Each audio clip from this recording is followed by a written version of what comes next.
En nuestros encuentros en el Festival de Granada, hoy hablamos con Jean-Guihen Queyras, uno de los principales chelistas de la actualidad y uno de los más admirados por la crítica, minutos antes de su concierto en el Hospital Real. Bonjour Jean-Guihen, ça va?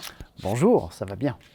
Tonight you will be performing the Spanish premiere of the cello partita, the memory of Friedrich Schiller, from the famous Turkish composer Ahmet Adnan Saygun. What could you tell us about this piece? Yes, I am very excited to play this piece for the first time in Spain.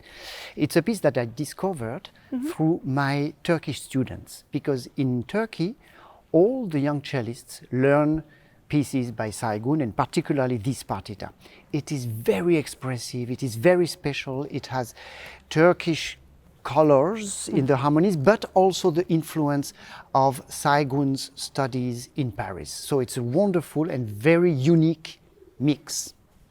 Great, and in tonight's concert you will be performing as well, you will be performing Bach and Kodály as well. And I wanted to ask you, as a performance, it's also necessary to get inside the universe of the composers and, just to transmit the languages. What do you think? It's not only technique, it's not only tricky things, but also, transmitting emotions from them.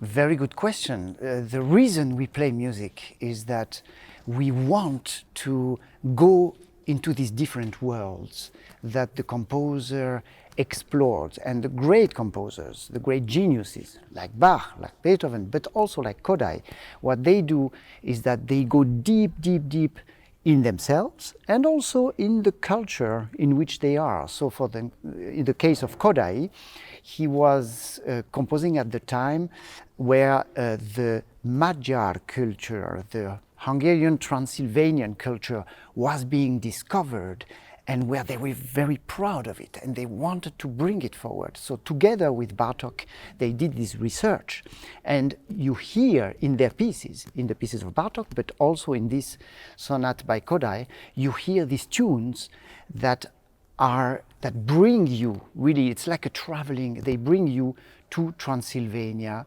and to another time. So it's quite a journey. Nice, and let's talk about the location, because you will be performing, you will be close to the audience. Is that an advantage when you play in a, how is the role of the place in a performance? Yeah, the places in which we play, they are one of the actors of a concert. So if you play, the acoustic is important, of course, but also the atmosphere.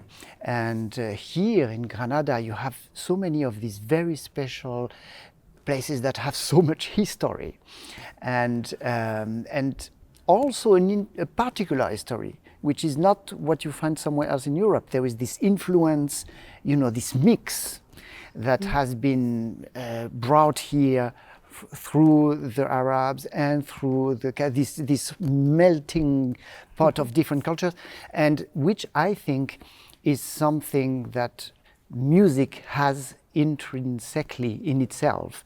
The music is always, there are always influences coming from many different parts of the world. So that resonates particularly well here. Great. And just the last question, you play a wide repertoire, including Baroque music, classical music, and contemporary repertoire as well. And are you a monogamous cellist? Or do you prefer to put other strings on your cello when you play another repertoire, playing other cellos, or you're just you're married with this cello here? Yes, so I would say I tend to play all different kinds of repertoires, which I like. I find it really interesting, with the same cello, with different bows, depending on which repertoire. But I change the strings, I change the bow, but I tend to play pretty much everything on this cello, Lachenmann, but also Boccherini or Dvorak. So yes, I think in the end, I believe in what Nicolaus Harnoncourt said. When he was working with orchestras on modern instruments like Concertgebouw Orchestra or Chamber Orchestra of Europe, he would say, it's not about on which instrument you play, it's about how you play it. great. Merci beaucoup. Thank you very much for your time. Merci. I'm really happy to be here. Un placer. Gracias.